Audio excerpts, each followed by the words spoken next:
Welcome to Red Light, Green Light, the podcast where seasoned leaders and top-tier executives in science, tech, pharma, finance, and innovation open up and get real with me and with you. You'll hear personal stories from key moments of their career arcs and how they've struggled and succeeded when it comes to moving audiences from the red light of risk to the green light of go. I'm Cindy Skalicky, storytelling strategist and author of the best-selling book, Red Light, Green Light, How Top Leaders Present with Polish, Get Buy-in, and Become More Influential. On this podcast, you'll hear from an exceptional invite-only lineup of leaders who've been in the room and at the table when stakes were high, decisions were hard, and their stories had to land. This is where expert minds share stories that shape the future. What's more, you'll walk away with tips you can try immediately to drive the vision of innovation with your team.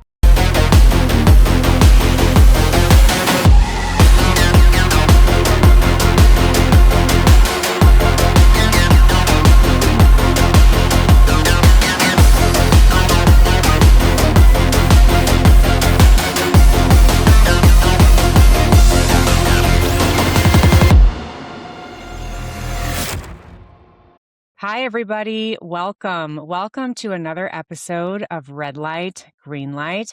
I'm your host, Cindy Skalicky, and I have a very special and unique guest in the studio with me today. His name is Paul Farahvar. Paul, welcome to the show.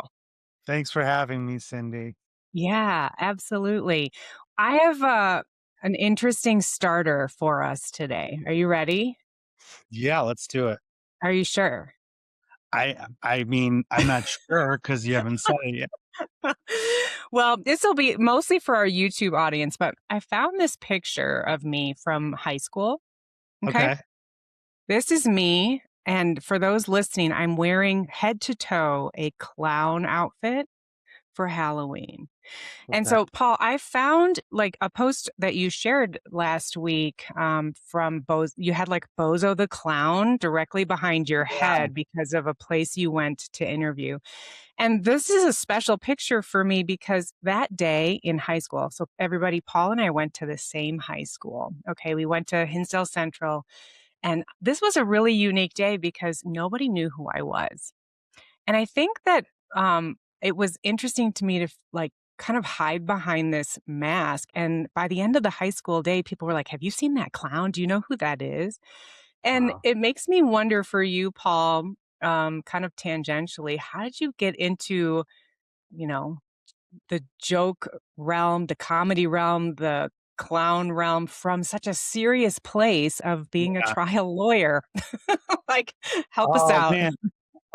It's such a weird thing. Well, first of all, I loved Halloween and I loved dressing up and that was like my favorite holiday growing up because I could escape from I felt more confident in my own skin. So maybe that's where we started.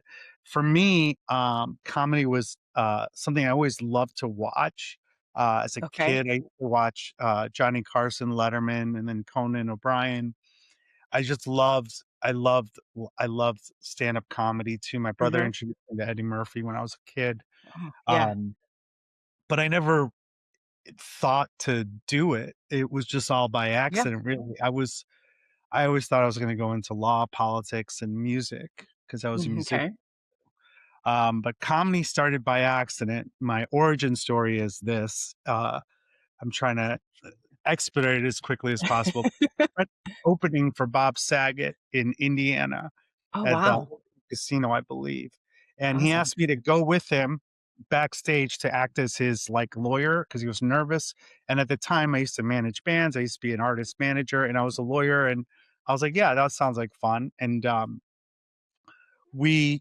when he started his comedy journey, my friend, I was just kind of I was like, oh, well, if you make it, I'll be like your lawyer. I never, ever thought to do stand-up comedy. So we get to the show. As soon as we pull up, Bob Saget is also pulling up. And I'm kind of drunk because I was a Cubs home opener, and Oh, I nice. just go up to him, I shake his hand, like, really, like, like, "Hey, Paul Farahvar, I'm managing, the comedian here and blah, blah, blah," and somehow he knew I was at the Cubs game. I think maybe I was wearing Cubs gear. I don't recall, but we started talking about Okay. the Cubs. We Love it. go into the, casino, we're looking for the room, and I'm just talking it up with Bob Saget the whole way, and Love this. you ever go to a casino, you're, like, talking it's hard to find things, so it's about 5 minutes of conversation. Long story short, we get to the green room, and, my friend goes off into his room. He's freaking out because there's a big show. It's a sold out show. It's first real show. I go into Bob Saget's green room and he has a guitar there. I start playing it and tuning it. And then I say something to him. I don't remember for the life of me what I said, but he Oh, goes, "Oh, man. that's funny. Are you doing that tonight?" And I Oh, was like, "Oh no, I'm not the comedian. I'm the manager." He's like, "Oh, well, you should do that." I go, yeah. "No, I'm not a comedian. I'm just." He next thing I know, he's trying to talk me into going on stage. He's like, "I wanna riff off of what you say." Oh And, my gosh. no, I'm not a comedian. I did improv at the time for fun to better Okay. myself as a lawyer, but I never did stand up. Oh I my don't go up. goodness. Long story short, I don't go up. The next day I do an open mic contest and I win it. Oh, Um, I just decide to do it because Bob Saget told me I was funny. And there you so, go. that's what happened, and then it That's changed my life. fantastic. That is Mhm. and how many years ago was that? I believe that was 15 or 14 years ago. Okay. And you now travel the country and you post about which cities you're in. I've seen you twice and Yeah. every time you come back, I'll be there. We the story there for the listeners is that, I live in Colorado and Paul comes once in a while to the Denver theater here and we have this really interesting small but mighty conglomerate of people from elementary school in Illinois and some from high school that have filtered in, and we get together and we go support Paul and laugh. So when I have a question about joke structure, and I want to kind of get into that because I think it's really unique that, having learned argument and logic at the levels and depths that you had to be a trial lawyer, that has to be coming in really handy in a really different way with comedy. But, when I'm sitting in the audience, and I'm not a huge comedy show attendee or whatnot until, I kind of came and saw you. But when I'm sitting there, like, that is the last stage that I would wanna be on, okay? I like stages, I like speaking, I like big groups, I like storytelling. That is hard, that is risky, that is, not for the faint of heart. So, how do you get on the stage and decide what your first kind of hook joke is gonna be, or your first hook of the joke, however you wanna take kind of the hook piece? It all depends on where I'm at. To begin with, first, being on stage is, like, probably the only place I'm the most comfortable now. Mhm, As you mhm. more comedy, you get more and more awkward in social settings, but,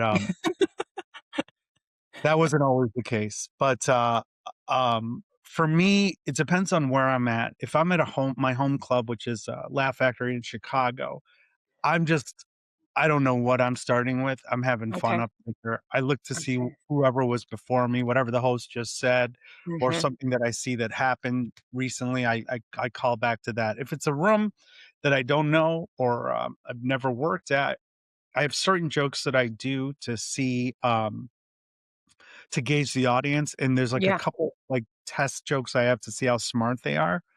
Uh, Mm.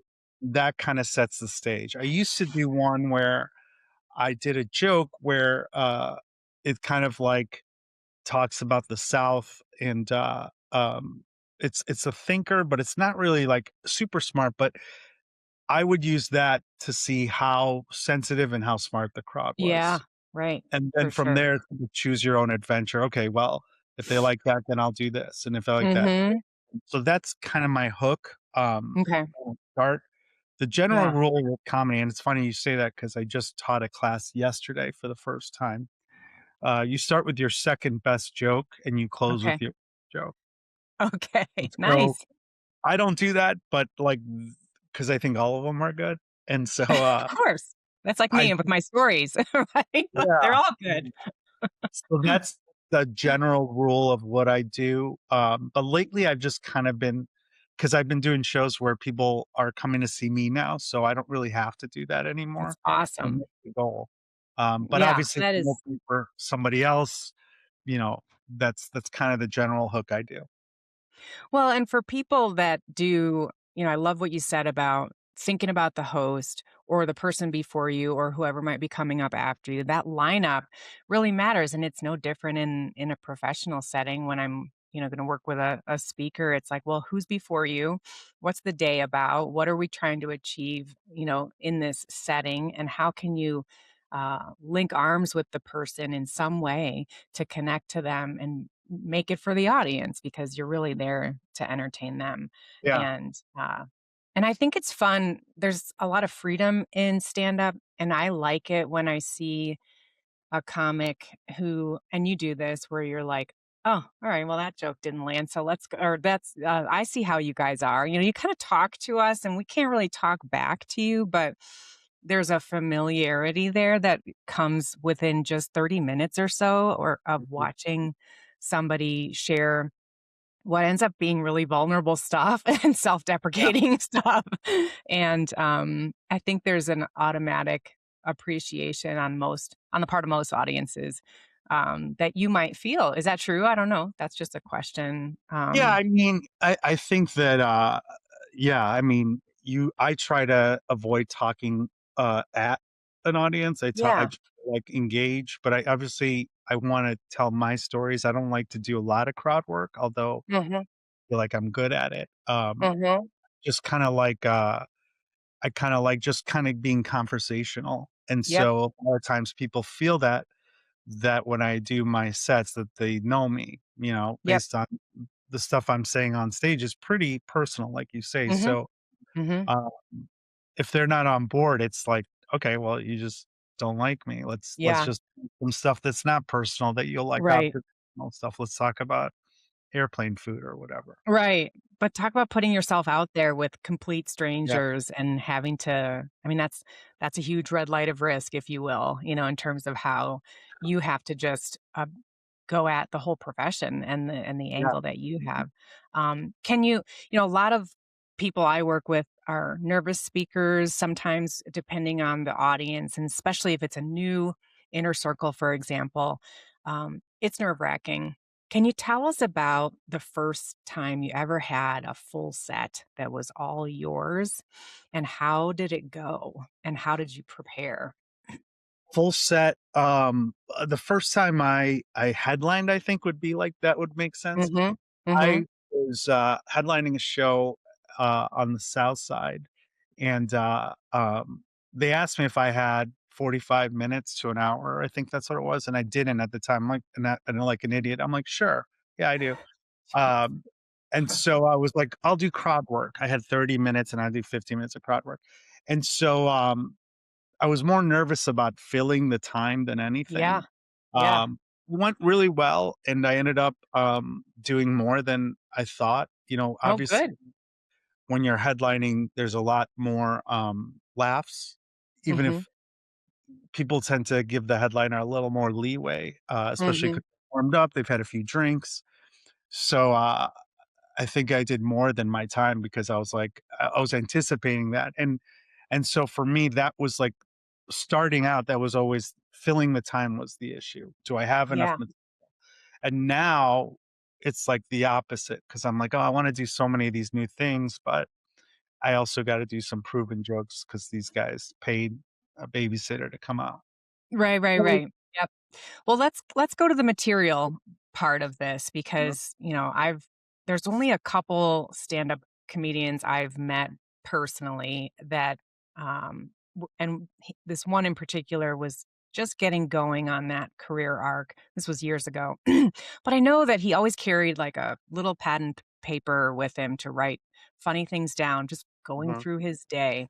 And I know maybe you use your phone or you have an app or a notes thing or whatever or dictate, but what makes the cut? Like, how did you begin? Like, that's fascinating to me. Like, you might find a funny thing. This is my guess, right? You find something funny that happens, or you're thinking about something and you're noodling it, and then you've got to structure it in the way that the audience will laugh at it and create that kind of punchline. So, how do you do that? Can you walk us through Yeah. a basic? Is there like a 3 step for how to write a good joke or find the information and material? For me, obviously, something that happens to me usually will set the the start the process. Okay. What usually happens is I'll write stuff in my notes app on my phone, and I'll just put a word or two in there, remind me what happened. Or sometimes it'll start with like a funny saying. Like I'm like, oh, this is a funny sentence. If I can work this into a joke. Um, but most of the time, it's just something that happened to me, and sometimes I'll say something or do something. We were talking about this on a podcast I did last night, where people start laughing, and you're like, "Wait, why are you laughing?" I What's didn't that funny? wasn't supposed to be funny, it was just observational, but then I'll write it down, and then you see it in writing, like, "Oh, that is funny." Uh, that's how I start my jokes, and then from there, there's different ways to navigate it. One way is I'll put it on social media, or I'll tell it as a story, Mhm. and it'll be a long form, I've or seen I'll that. Mhm. and then I'll be like, "Oh, so I did something that happened to me," and I'm like, "Okay, well, this is a good story. People seem engaged by this. Now I just have to make it funny." And so, that's one way I'll do stuff because 'cause I'm more of a Okay. storyteller too. Mhm. And then when I work it out on stage, I record all my sets on audio. Okay. Nice. And what I'll do is sometimes when you're on stage as a comedian, when you're not getting a laugh after like 30 seconds or 45 seconds, your brain automatically goes into, I have to be funny. And in that pressure point is where I'll find the funny in whatever story I was telling. Okay. So that's one Wow. way. Another time, like something came up, I'll be talking to someone, and because of my legal background, like I'm very argumentative on stuff. I have strong opinions on stuff. So Mhm. sometimes when I argue with someone about something, that ends up being like a funny direction to take a joke too. Okay. Those are kind of Interesting. like the different ways that I go, but 90% of the time, what I do is something happened to me, I'll flesh it out. Either write it out in my notes thing, or I'll put it on Facebook or social media or my Substack, and then depending on the response, I'll be like, okay, well, this seems like something that could turn into a joke. Yep. Got it. Hey, listeners, super quick station break question for you. Have you ordered your copy of my new best selling book, Red Light, Green Light? Check it out. Grab your copy today at onpoint-communications.com/book. And now back to the show. Okay, well, here's another question around the social media piece of this because I found Nate I Bargatze. I got don't know. Yeah, Bargatze. Hilarious and very unique styles. Like there's so many different styles of comedians, right? You've got like the Jerry Seinfeld, the Eddie Murphy. There's all kinds of different styles and they structure their jokes differently. Some people come out with a bang and want the laugh right away. And then they keep going with the laugh after that. Some people build to the laugh and then give you the final laugh that's really good at the end, whatever.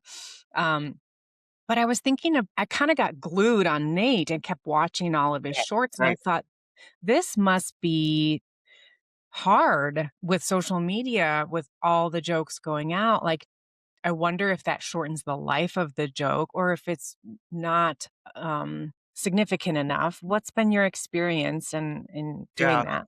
that's a big debate in the comedy world. A lot of people were just Yeah. crowd work clips because they didn't want to burn their material online. Right. Right. And I was doing that for a while, but now I've just said, like if there's something out there, it does kind of suck that I have like some jokes that I really like, but they've been viewed millions of times. So when I Yeah. come to a live show, it kind of loses its luster a little bit. It's Yeah. like a Totally. shocking ending. But most of the time, it's better to just put it out there because, social media is so important for us as comedians. It's how I would we imagine. it gets. And so Mhm. I kind of don't, or what another thing that Nate does this too, if a joke is like a 5-minute joke or a 3.5-minute joke, they'll just put like beats of it online. Sure. So people Mhm. are like, "Oh, I've heard this joke," but then when they see it live, they get to see the whole thing. Yeah, and that's great. Um, that's one way to do it. But yeah, it's an ongoing struggle to see how Mhm. to navigate the world. But ultimately, it's best to just you have the biggest audience with social media, right?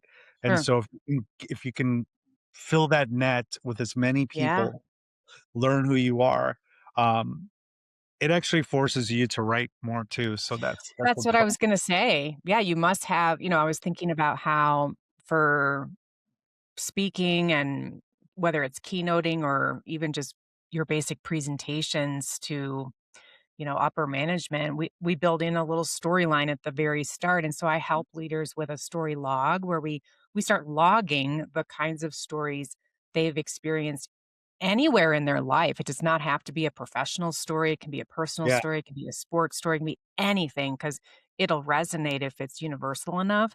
So we build a log. I bet you've got a really huge arsenal of jokes. Like, yeah. do you count them? Do you have a sense No, of? Can you share with us like how big it is, or are there I like probably old ones? yeah, I forget a lot of jokes sometimes. I'll go back and or someone will say something, I'm like, "Oh, I should bring that back." I have a lot of my stuff in my notes app, but a lot of Hmm. my specials I have specials out, so that's where a lot of the stuff are. But lately what I've been doing is finding things that I haven't put out on specials and going Okay. back, 5, 6 years ago, jokes that I wrote Yeah. then. And now I'm a better writer, so it's like, "Oh, I can Hmm. punch this up and maybe put this out." So Give it a new spin. Yeah. yeah, and so, like, like, this week, I have a big show on Thursday that we're gonna record it for Sirius. They wanted a couple Nice. of my jokes that were, like, 3-minute long because I used to tell longer stories before. Okay. So I'm kinda, like, working it out right now to be like, "Okay, I could do this, with a modern version." It's Yeah. the joke's, like, about 8 years old, but it's about, like, just a lot of things and now I'm looking at it from someone who's 8 years older than Yeah. when the Totally. story happened, so it added a couple beats to it that are make it Yeah. different, That's so great. yeah, Love that's that. it, I mean, I have, like, 2 hours, I would say, of material, Wow. Okay. altogether, Okay. I think, I don't know, but I Yeah. know I Yeah. have, like based on the specials I've put out, that's about right. And are the audience's attention spans the reason you've shortened a lot of your storylines to make them shorter, or is it just so that you keep pace better? What's the rationale there? I used to only be a storyteller, so I would do if I had 15-minute sets, there would be, like, 3 or 4 jokes that are 30 seconds, and then there would be, Mhm. like, 3 or 4 4-minute stories, and Okay. I liked that, I liked that I was a storyteller, but I wanted to challenge myself to move the other direction, so Okay. now I've gone the totally different direction, and now I'm Yeah. going back to storytelling, so it's like Love it. it's more of like a personal journey, Yeah. if Awesome. Well, you said that you have felt an inflection point in the business that that you've started and you've been I never like people said the come word to what well, does I said inflection, but what I put okay. words in my mouth. I never said inflection. I don't even know what that means. Well, shut up. A You what? said people start coming to see you instead of you needing to farm, like, and gather as many. So how did that inflection point work for you in terms of your business? I'm still working on it. It's really Yeah. hard to fill rooms. That's the thing that people don't realize that comedians like, "Oh, we only work like an hour a night." It's like all day Oh, we're yeah. creating content, we're editing clips. I did a podcast last night at 1 in the morning. Now I have to edit Wow. it. And so um all that stuff, you throw everything out there, you throw things at the wall to see what can generate a fan base. And what you want Mhm. is to fill a room for a comedy show in, at least 10, 20 cities, and I'm not Mhm. there yet. I'm still Yeah. trying. There's, Yeah. like, 3 or 4 markets that I pretty Mhm. confidently sell out in. Yeah. Denver is one, thanks to you Mhm. guys. Uh, Mhm. but, yeah, like, even this show on Thursday, my show should have been sold out by now. I Yeah. did promo on 2 television shows, local Mhm. shows. Mhm. Uh, I just put it on all the socials and, you know, it's not sold out. Yeah. So that's It's crazy. a weak in Town. the knees feeling. I know. Yeah. Do you get help from those internally at the location, at the venue? Do you get, Yeah, they is there promote a good little. collaboration? Mhm. Yeah, they promote too, but they've also gotta promote, 30 other shows this month. Yeah. So Right. it's like, it's just a thing that a lot of people are like, "Oh, we're gonna come see you." And, I'm like, "You don't have to say that. Just stop saying Right, you're gonna right. care." I'll Or try to like, stop by. "Why you're not coming. I get it. I've Yeah. all I care about right now is I need to sell 22 more tickets to sell out." Yes. So Yes. that's the frustration. Yeah. So, Yeah. yeah, I'm trying to do different things. I try to think outside the box. Comedians for years focus on Instagram and how important that was, and now I'm Mhm. trying to focus on other ways to Mhm. grow, so I'm not a slave to the Yeah. Instagram algorithm. Mhm. Yeah, that's true. The algorithm will help you, it could hurt you, depends on the Yeah, day, goes back I'm and sure. forth. Do you have a favorite show or, like, your best show that really sticks out in your memory from, like, "Man, I just had them in the palm of my hand the entire night," or this Um, memorable moment? a recent show comes to mind. I've done a lot. I mean, there's a lot of really fun shows. I think Uh, obviously the first time doing the Vic Theater, which is like to me is, I used to go see concert. I've seen like hundreds of concerts there. That's my favorite Yeah. place to see concerts, Yeah. and to So be in the cool. same stage that like Wilco, My Morning Yeah. Jacket, and, Ryan Adams, all these people that I used to go Yeah. see. The first time I got to perform there, that was insane, for a Mhm. sold out show there. I don't remember anything particular about those times that I did the Vic Theater, but I do Mhm. know that that was a big deal to me. Also, recently I did a show where, I got to open for a friend of mine at a club that I've been trying to get into, but his crowd is very, educated, and, Mm. that was one that was very awesome to be like, "Wow," like, I love that I don't have to change any of my material. These guys are already on board. And Love then, it. the one other one was I did a show in Ann Arbor, and, Okay. I'm not a Michigan fan because I went to University of Illinois, but they were that weekend was Ann Arbor Comedy Club was or showroom was my favorite weekend in comedy because I just remember that, like, when I got the light, which means you had to 5 minutes to wrap up, like, I Mhm. was sad because I was like, "I don't want to leave." Oh, nice. And it was so Yeah, crazy because that's the a great Friday feeling. show, I was late. I got in traffic going there, so they had to put someone up, Oh my gosh. stall for me, and then right when I walk in, I'm like, I had to go right up, like, Yeah. Oh, didn't have geez. time to think, and, Yeah. it ended Oh up being, like, gosh. one of my favorite shows ever, Oh, and then wow. the was even better. So, Yeah, I those love are, that. like, the ones that come to mind. Those are special. Looking back at your history as a lawyer, like, what do you look at more molecular level that are similar, like when you think about how you Yeah, think and where your brilliance lies, you obviously had a successful career um, being a trial lawyer, and now you have a successful comedy career. yeah. What's the common link? Um, I think that, I loved and as a lawyer, I loved performing. I loved being in court, Okay. or taking depositions. That was my favorite part. Uh, Why? I don't know. I just I liked being persuasive. I love to Okay. change people's minds. I love to try to convince people whatever was Nice. happening. Mm-hmm. Um, common thread that I think, that I always say, I wish I knew earlier when I was a lawyer was listening. I think a lot Mm. Ah, skill that people don't understand with anything, in my opinion, is listening. yeah. Um, Even with comedy, like paying attention to reading the room. And Mhm, so a lot of lawyers, um, and I think it holds place in a lot of careers, to be honest with mhm, you. I did have mhm, other jobs too.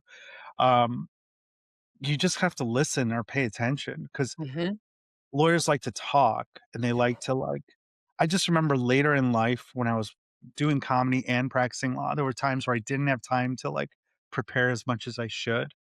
But mhm. I would go to court for a hearing and I would just watch the judge and be able to fake it and just Oh, be I like, love it. this guy is talking for 15 minutes. She's pissed off. I could just say, Judge, you know where I stand on this. I agree with you. I saw your and and she'd be like, "Yeah, you're right." And I didn't have to say a thing. And Wow. I don't wanna say you fake it till you make it, but, man, all those times I, prepared all this stuff, Yeah. and just gone up there and done Ugh, nothing.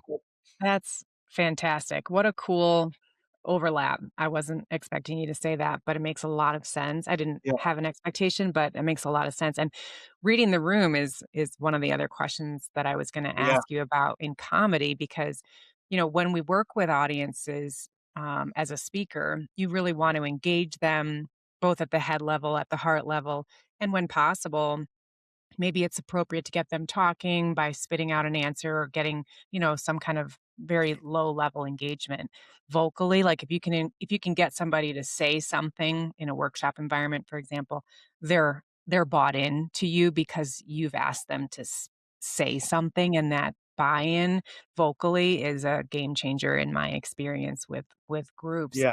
You do a little bit of that, I think, calling out somebody in the front row, for example, calling out married couples maybe, or just shows of hands. Um, when you get in and you get a room vibe, what tells you you're doing things well, even if they're not speaking? Even without talking to an audience, you can listen and read a room. Mhm. For example, I did a show on Saturday where my openers were, not doing well. It Mhm. was in a Wisconsin town, and they were Okay. doing political stuff. I'm like, "Okay, well, does the crowd not like the political stuff, or they just don't like them because of the way they're doing it?" But I Mm. knew when I started, I was like, I kinda wanted to do some political stuff, even though I don't do You don't do a lot of that. Mm-mm. no, not on stage, and so I was like, "Okay." So I read the room based on what they did. Um, Mhm. and, again, the tester jokes up top, that gives me a lot to see what they're laughing at. So I don't Mhm. even have to talk to them. I could just tell by the laughs or, certain jokes will hit really hard. There's, I'm pretty much a clean comic, but I have some Yeah. dirtier jokes. If they Mhm. tighten up on that, then I'm like, "Okay, I'm not gonna do these." Or dark jokes, you have jokes about death or whatever. That's how you read the room. Yeah. That's the response you get is reading the room. I don't have to ask who's married or whatever, Right, right. just for fun. Just for the Um, jokes. Yeah.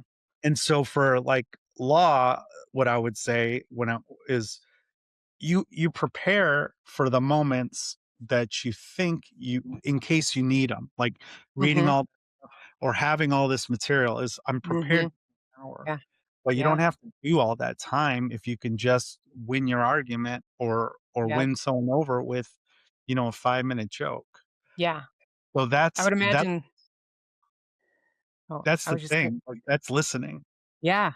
I would imagine those first, like, 5 jokes are critical to get them to come Yeah, in all the way, and that's kinda like once you get them sort of right. seated in that place, you've kinda hit the green light of go for the rest of the show, maybe? Is that Yeah. usually true? Yeah. Yeah, sometimes Super. you do the opposite. Sometimes, you try to bury yourself and as you get older I remember when I was younger, I didn't understand why comics did that, where they would do things Mm. that purposely make the crowd hate them and try to win them back. Mm. Hmm. And, there is a power in that I started doing now too, because Mm. it's more of a cocky thing, where you're like, "Okay, Yes. I'm gonna destroy this room. It's a club. I'm gonna see if I could piss them off enough up top and then get them to love me later." It's like And a so challenge, right? yeah. Yeah. it's all a challenge, but it's also a way to, it's also a skill set that helps you, Hmm. uh, write in a lot of That's ways. fascinating. Yeah. I love that. I've never heard I it did it said in that way. Colorado on one of the shows where, Okay. because I did like 5, 6 shows that weekend I was there, Oh, and that's a nice. one that I'm very comfortable in. Yeah. But I was like, "You know what? I don't wanna start the show that I always did." So I don't know if it was at your show. It probably wasn't because it was a later show, but I just was like, "I'm just gonna mess around and piss these people Yeah, off." talk about like a perfect like you can beta test anything you want, right? When it comes to how you run a night, especially when you're doing a number of sets across a weekend or whatnot. Right. Um, Fantastic. Hey, listeners, super quick station break question for you. Have you ordered your copy of my new best selling book, Red Light, Green Light? Check it out. Grab your copy today at onpoint-communications.com/book. And now back to the show. Well, just a couple more questions, Paul. Yeah. One that's coming to mind is like, what makes you laugh? You make everybody else laugh. You think about what makes everybody else laugh. Who do you go out and like observe other Uh, comedians? You must. And but well, like what makes you laugh? I What's funny mean, to you? there's so many things that make I think that I'm very blessed in the sense where I get to do work with some of the funniest people in the world sometimes. Mhm. And sometimes you're just after a show, you're just hanging out and you look around the room and you're like, these are people that like I used to watch as a kid and now I'm friends with them. So cool. Yeah. So watching them and like laughing at the stuff that they say behind closed doors where they don't have to censor themselves is really funny.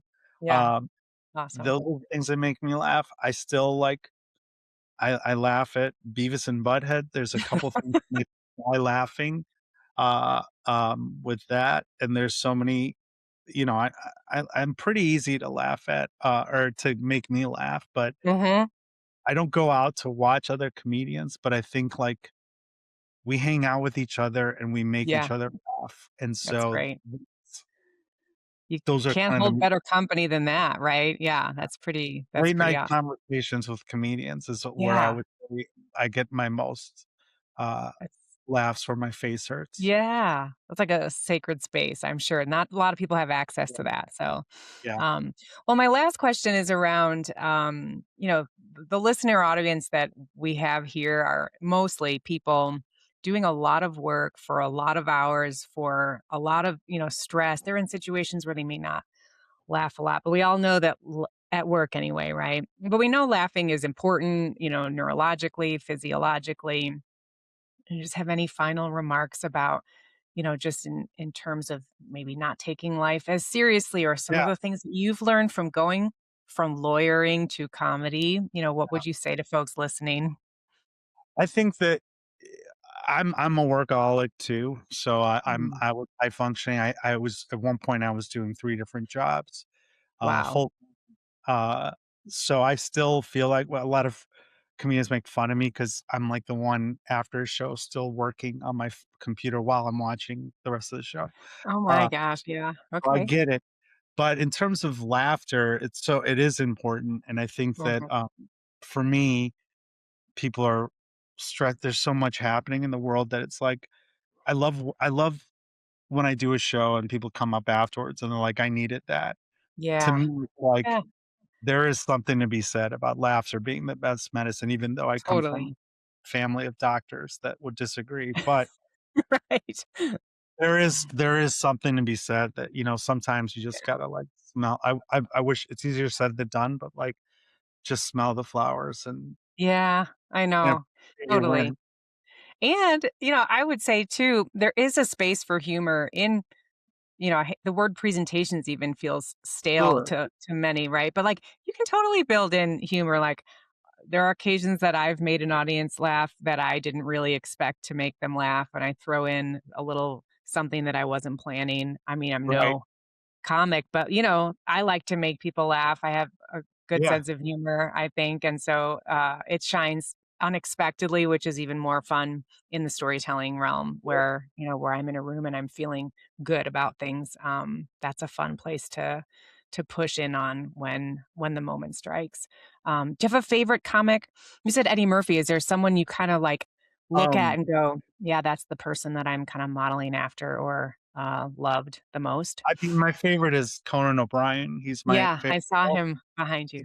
stand-up comic, but Love it. he's like a hero. I love He it. Why? named it. What about him makes He's you he's smart, but he's also wacky. I think, Mhm, just quick-witted. He's mhm, like everything he did it was so inspirational to so many comedians. In his podcast, he listens to people, he engages.